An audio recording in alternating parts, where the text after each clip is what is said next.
Hello everyone, my name is Priyanshi Jain. Welcome back to my YouTube channel Be a Lab Scientist. In this video lecture we will discuss about the HIV virus. तो हम introduction से start करेंगे. देखिए जो HIV virus होता है इसकी full form होती है ह्यूमन इम्यूनो डेफिशिएंसी वायरस. इसको HIV नाम क्यों दिया गया है? क्योंकि HIV वायरस ह्यूमन के अंदर इन्फेक्शन करता है, इसलिए ह्यूमन. जब ये ह्यूमन के अंदर इन्फेक्शन करता है तो ये क्या करता है, ह्यूमन के इम्यून सिस्टम को ये वीक कर देता है, उसको कमज़ोर कर देता है, मतलब उसकी डेफिशिएंसी कर देता है.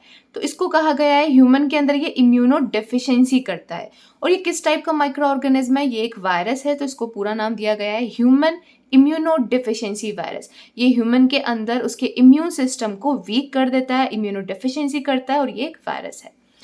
अब जो ये हमारे ह्यूमन के अंदर जो ये डिजीज़ कॉज करता है उसे कहा जाता है एड्स. एड्स की फुल फॉर्म है ऑटो इम्यून डेफिशिएंसी सिंड्रोम. इसका मतलब क्या है? देखिए अभी मैंने आपको बताया कि जब HIV वायरस ह्यूमन के अंदर इन्फेक्शन करता है तो ये उसके इम्यून सिस्टम को कमज़ोर कर देता है, वीक कर देता है. तो ये पेशेंट के खुद के इम्यून सिस्टम को ये कमज़ोर कर देता है, इसलिए कहा गया है ऑटो इम्यून डेफिशिएंसी, इम्यून की डेफिशिएंसी करता है.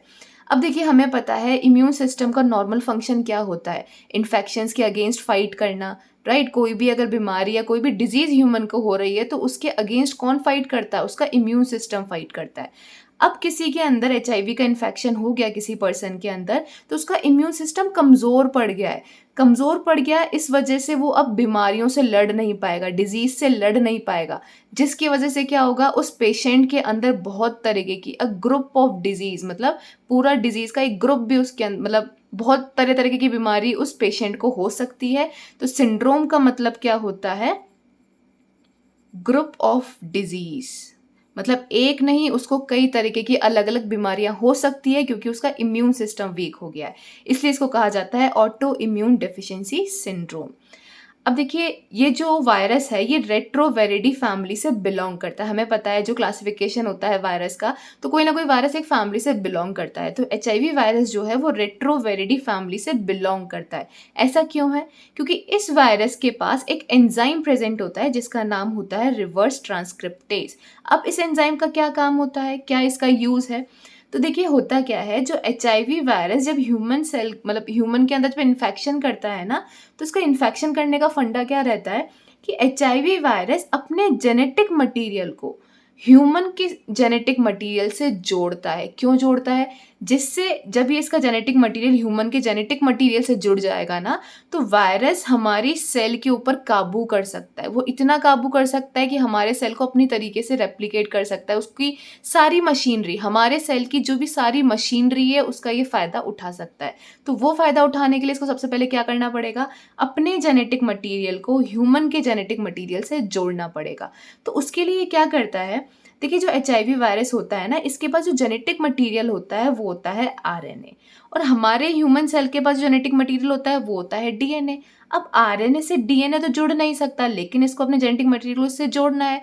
तो ये क्या करता है, सबसे पहले इसका जो स्मार्ट स्टेप होता है क्या होता है कि अपने RNA को पहले DNA में बदलता है. कैसे बदलता है?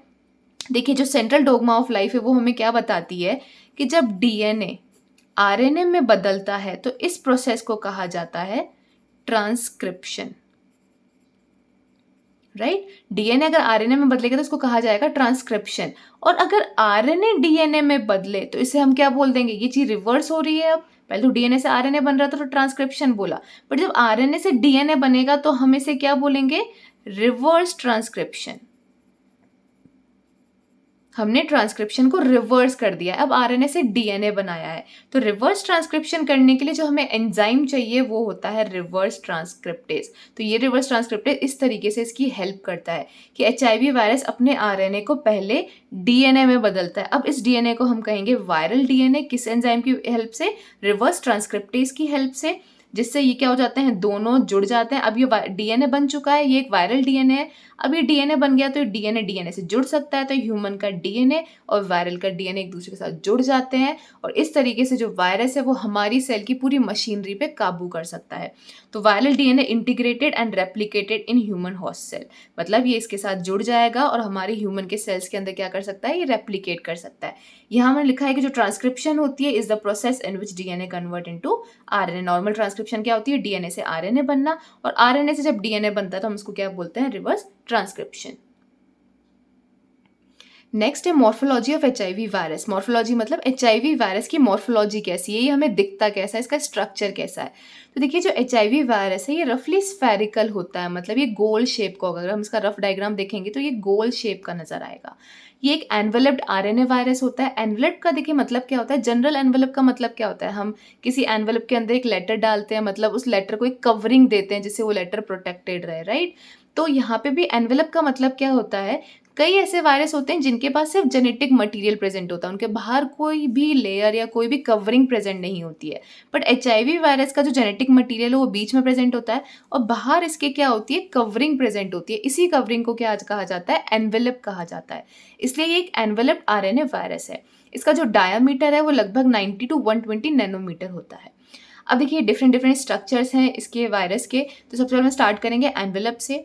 इसका जो एनवेलप होता है ना वो लिपिड बाय लेयर का बना होता है। एनवेलप मतलब वही जो ये कवरिंग है इसकी बाहर की, किसकी बनी होती है, लिपिड बाय लेयर की।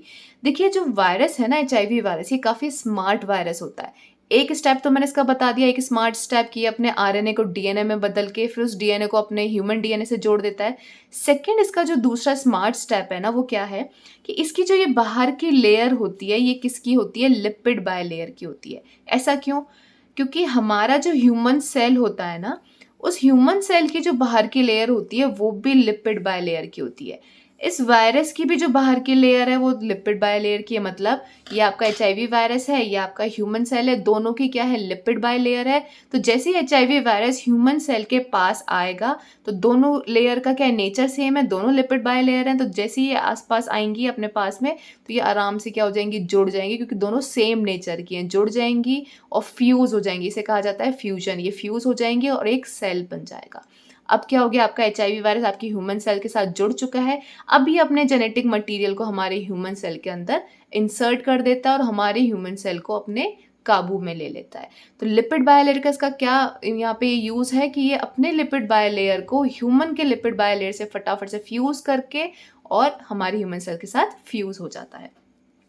अब देखिए जो ये एनवेलप है इसमें बाहर दो ग्लाइकोप्रोटीन्स प्रेजेंट होते हैं, एक तो होता है GP120 और एक होता है GP41।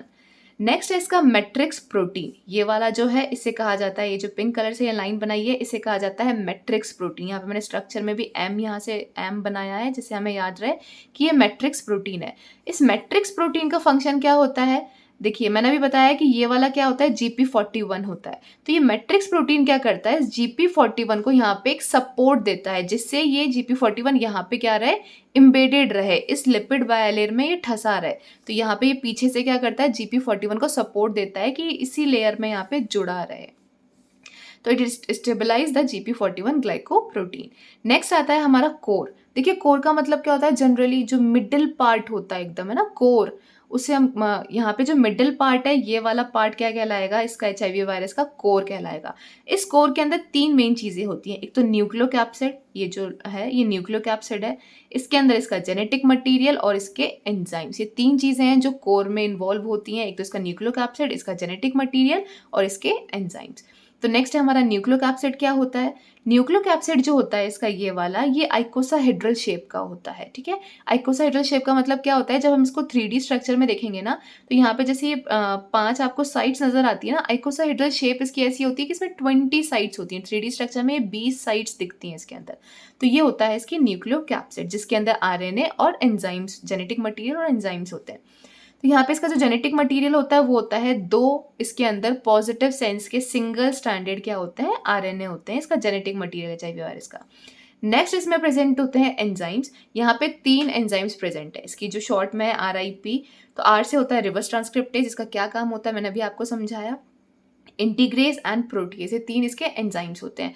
अब देखिए अभी तो हमने सिर्फ मतलब ऊपर ऊपर से एक बार मॉर्फोलॉजी देखी है इसकी। जब हम पैथोजेनेसिस डिटेल में समझेंगे ना तो आपको एक एक इसके पार्ट का फंक्शन समझ आएगा कि GP41 का क्या काम है, GP120 का क्या काम है, ये एंजाइम्स कैसे फंक्शन करते हैं। जब ये वायरस हमारी ह्यूमन सेल्स के अंदर या हमारी ह्यूमन बॉडी के अंदर जब ये इंसर्ट कर जाता है तो ये कैसे बीमारी करता है, तो वहाँ पे इसके एक एक पार्ट के फंक्शंस को हम डिटेल में समझेंगे। अभी हम सिर्फ एक ओवरऑल इसकी मॉर्फोलॉजी देख रहे हैं।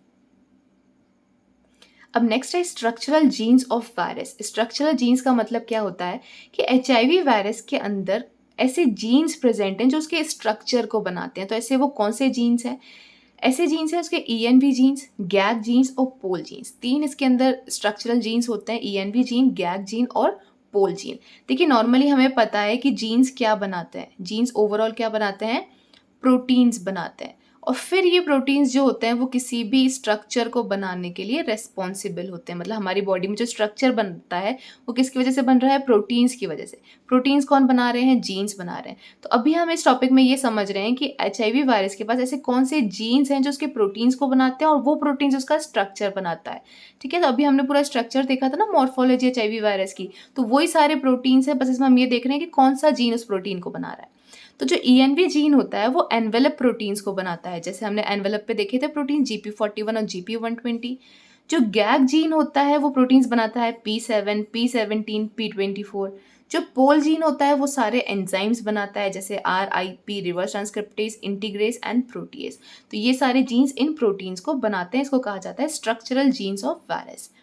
नेक्स्ट है मोड ऑफ ट्रांसमिशन। मतलब एचआईवी वायरस ह्यूमन की बॉडी में किस किस मोड से ट्रांसमिट हो सकता है, किस किस मोड से वो हमारी बॉडी में एंटर हो सकता है।